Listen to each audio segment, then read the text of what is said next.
ఉందా శ్రీనివాస్ రెడ్డి గారు మీకు? శ్రీనివాస్ రెడ్డి గారు ఏం చెప్తారు? రాజకీయ పార్టీల ఆరోపణలు ప్రత్యారోపణలు ఈ రకంగా ఉన్నాయి. ఎవరు అధికారంలో ఉన్న తెలంగాణలో గతంలో ఉన్నటువంటి బీఆర్ఎస్ ప్రభుత్వమైన తొలుత కేంద్రంతో కొంత సఖ్యతగా ఉంది, తర్వాత కేంద్రం అసలు తెలంగాణకు సహకరించట్లేదంటూ కూడా యుద్ధం ప్రకటించినటువంటి పరిస్థితి. నిన్న మొన్నటి వరకు రేవంత్ రెడ్డి గారు కూడా బడే బాయ్ చోటా బాయ్ అన్నారు, కేంద్రంతో సఖ్యతగా ముందుకెళ్తామన్నారు. ఒక్కసారిగా ఇప్పుడు గేరు మార్చి డైరెక్ట్ కేంద్రం అనకపోయినా టార్గెట్ కిషన్ రెడ్డిగా ఈ లెటర్ వర్క్ కంటిన్యూ అవుతున్నటువంటి పరిస్థితి. ఏం జరుగుతుంది? నిజంగా కేంద్రం తెలంగాణకు పూర్తి స్థాయిలో అన్యాయమే చేస్తుందా, లేదంటే రాజకీయ అంశంగా ఇక్కడున్నటువంటి ప్రభుత్వాలు కొంత వెనకబడినప్పుడు లేదంటే విఫలమైనప్పుడు ఆ స్థాయిని కేంద్రం మీద నెడుతున్నారనుకోవాలా? ఏం చెప్తారు?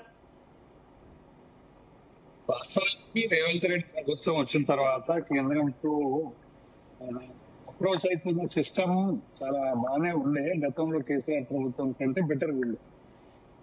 అట్లా చాలా విషయాల్లో రేవంత్ ప్రభుత్వం కేంద్రం నుంచి జరగాల్సిన పనులను జరిపించుకున్న పరిస్థితిని కూడా మనం చూసినాం. It is inevitable, no doubt. రాజకీయాలు వేరు, అభివృద్ధి వేరు.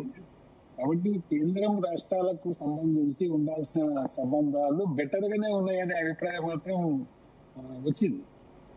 కానీ మీరు అన్నట్టు ఏందో ఏమో కానీ మెట్రో ట్రైన్ విషయంలో మాత్రం ముఖ్యమంత్రి గారే కాస్త దూకుడుగా పోతున్నట్టయితే మనకు కనబడుతున్న విషయం. అంత దూకుడుగా ఎందుకు పోతున్నారు ఏంది అనేది ఆయనకే తెలియాలి.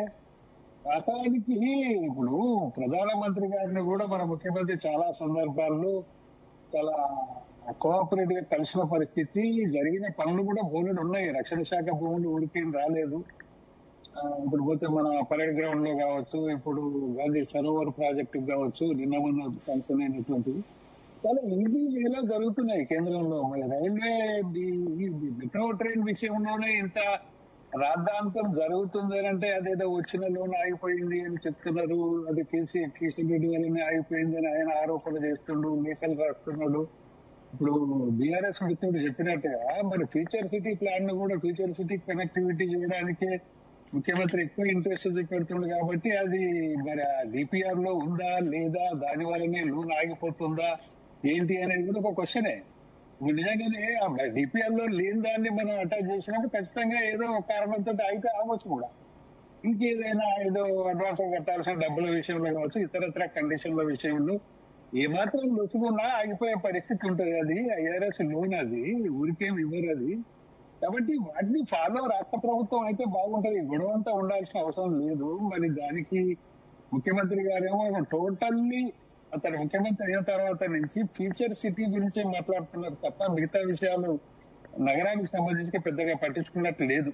ఈ ఒకటి గాంధీ సరోవర్ తప్ప మిగతా విషయాలను పెద్దగా పట్టించుకున్నారు. ఎక్కువగా శ్రీనివాస్ రెడ్డి గారు, ఇటు భారతీయ జనతా పార్టీలో కూడా 2-3 వర్గాలు ఉన్నాయి. అందులో కొంతమందికి కిషన్ రెడ్డి గారి వ్యవహార శైలిని నచ్చట్లేదు, ఆయన వల్లే పార్టీ ఎదగట్లేదు, ఇలాంటి విమర్శలు ఉన్నాయనేటటువంటి వార్తలు అప్పుడప్పుడు మనం వస్తూ ఉండడం చూస్తాం. ఇప్పుడు తాజాగా చూసుకున్నా కూడా ముఖ్యమంత్రి గారు కూడా పూర్తిగా యుద్ధాన్ని కేంద్రంపై ప్రకటించకుండా కిషన్ రెడ్డి గారే అడ్డుతవుతున్నారు, మెట్రోకైనా తెలంగాణ అభివృద్ధికైనా అనే తరహాలో ఆయన కూడా ఎదురుదాడి కిషన్ రెడ్డి టార్గెట్ గానే జరుగుతున్నటువంటి పరిస్థితి. ఏమనుకోవాలి, ఎందుకు కిషన్ రెడ్డి అంతిమంగా టార్గెట్ అవుతున్నారంటే ఏం చెప్తారు? వాస్తవానికి కిషన్ రెడ్డి కేంద్రంలో కేబినెట్ మంత్రి, most senior politician in Telangana BJP, అంత డౌటే లేదు. ఆయన రాష్ట్ర అధ్యక్షుడిగా పనిచేస్తుండు, కేంద్ర కేబినెట్ గా మంత్రిగా పనిచేస్తుండు. కేంద్రంలో ఇన్ఫ్లుయెన్స్ కూడా అతనిదే ఎక్కువ ఉంటుంది అనేది మీకు మాకే కాదు ప్రజలకు కూడా బాగా తెలుసు. కాబట్టి ముఖ్యమంత్రి గారు కూడా వారిని టార్గెట్ చేస్తున్నట్టుగా మనకు అనిపిస్తుంది. ఆయన పొలిటికల్ ఇన్ఫ్లుయెన్స్ డెఫినెట్లీ మోడీ దగ్గర కానీ కేంద్ర ప్రభుత్వంలో కానీ ఉండి ఉంటుంది, నో డౌట్. కానీ నేను ఒకటి మాత్రం ఒప్పుకున్నది, కిషన్ రెడ్డి అడ్డుకున్నాడంటే అది నమ్మదగ్గ విషయం అయితే నాకు అనిపించదు. మరి ముఖ్యమంత్రి గారి ఇంట్రెస్ట్ ఏంది, దేనికోసం కిషన్ రెడ్డిని పదే పదే బ్లేమ్ చేస్తూ పోతున్నాడు ఈ విషయంలో అనేది నేను ఎవరికి అర్థం కాని విషయమే. మరి కిషన్ రెడ్డి గారు కూడా మాట్లాడాలి ఇప్పుడు, ఎందుకంటే మొన్న రాసిన లేఖ చాలా ఘాటుగా ఉంది. ఆయన ఒక కేంద్ర మంత్రిగా గౌరవిస్తూ రాస్తున్నట్టయితే నాకు అనిపించలేదు ఆ లేఖ చూస్తే. అందులో ఆయన వాడిన పద్ధతి, చెప్పిన విధానం చూస్తే ఒక కేంద్ర మంత్రి పట్ల ఆ రకంగా రాయడం విచిత్రం.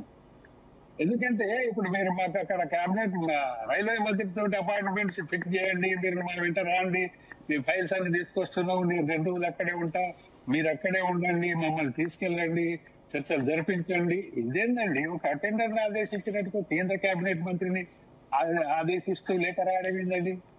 మన ఘోరంగా ఉంది అది బాగలేదు పద్ధతి. నీకేమైనా ఉండొచ్చు, ఉంటే అది తెలుసుకో.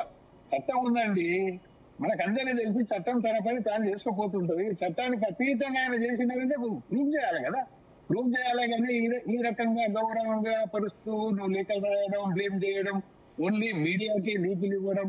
అసలు కేంద్రంలో ఏం జరుగుతుందో ముఖ్యమంత్రికి తెలుసో లేదో మరి ఎంతో తెలియదు మనకు.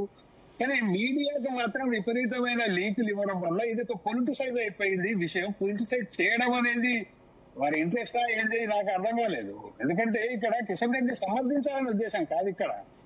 అసలు ఆయన ఆ రకంగా నువ్వు సంబోధిస్తూ రాయడమే పద్ధతి కాదు అది. నువ్వు కేంద్ర మంత్రికి లేఖలు రాయొచ్చు అండి, 3 మంది రాస్తారు, మీరు కూడా రాయొచ్చు, తప్పేం లేదు. కానీ రాసే పద్ధతి ఉంటుంది కదా, ఎట్లా రాయాలి ఏంటి అనేది. నువ్వు పోయి తెచ్చుకోలేదా మన రక్షణ శాఖ భూములు ముఖ్యమంత్రి గారు తెచ్చుకున్నప్పుడు కిషన్ రెడ్డి గారిని వెంట పెట్టుకోపోయిందా, లేకపోతే కిషన్ రెడ్డి గారే ఇప్పించదా? దీనికి మాత్రమే కిషన్ రెడ్డి గారు ఇప్పించాలని రూల్ ఏముందండి అక్కడ, నాకు అర్థం కాలేదు. ఇట్ ఈస్ మోస్ట్ మిస్బిహేవ్ అది నా దృష్టిలో ముఖ్యమంత్రి గారు. పద్ధతి మార్చుకోవాలి. రెండోది మెట్రో కోసం నీ లోన్ల కోసం ఏం అడ్డంకులు ఏమున్నాయి, చట్టాలు ఏం చెప్తున్నాయి, నువ్వు ఇస్తున్న డిపిఆర్ ఏంది, అక్కడ జరుగుతుంది ఏంది, నువ్వు డిమాండ్ చేస్తుంది ఏంది. డెఫినెట్లీ అప్పులు ఇచ్చే సంస్థ దేనే కానీ కండిషన్లు ఒప్పుకుంటేనే ఇస్తుంది, దాని తప్పేముంది. దాన్ని నువ్వు ట్యాకిల్ చేయాలి, రాష్ట్ర ప్రభుత్వం ట్యాకిల్ చేయాలి. కానీ ఇంకొకరిని బ్లేమ్ చేయడం ఎందుకు? కేంద్ర మంత్రికి చెప్పండి ఈ కండిషన్ కూడా ఒప్పుకోండి, ఫ్యూచర్ సిటీ వరకు కూడా మెట్రోను తీసుకుపోయే పద్ధతికి దాన్ని ఆమోదం కల్పించండి అని మీరు రిక్వెస్ట్ చేసుకోవాలి, పోవాలి, మాట్లాడాలి రైల్వే శాఖ మంత్రితో, తప్పేం లేదు. కానీ బహిరంగ లేఖలు ఏంటండి, బహిరంగ లేఖలు ఎందుకండి? మీడియాకి ఇచ్చి విపరీతమైన భాషలో మీరు లేఖ రాసి అదేదో ఆర్డర్ వేస్తున్నట్టుగా, అంటే ఒక కేంద్ర మంత్రి కూడా రాష్ట్ర ముఖ్యమంత్రి ఆదేశాలు జారీ చేస్తాడండి. నాకు ఆ విచిత్రంగా కనపడ్డది, అది పద్ధతి కాదు అది. జితేంద్ర గారు ఏమంటారు? ఎందుకు మీడియాకి లీకులు ఇవ్వడం, లేదంటే బహిరంగ లేఖలు రాయడం, మొత్తం అంశాన్నంతా కూడా పొలిటికలైజ్ చేయడంలో ఉన్నటువంటి శ్రద్ధ ఈ సమస్యను పరిష్కరించే అంశంలో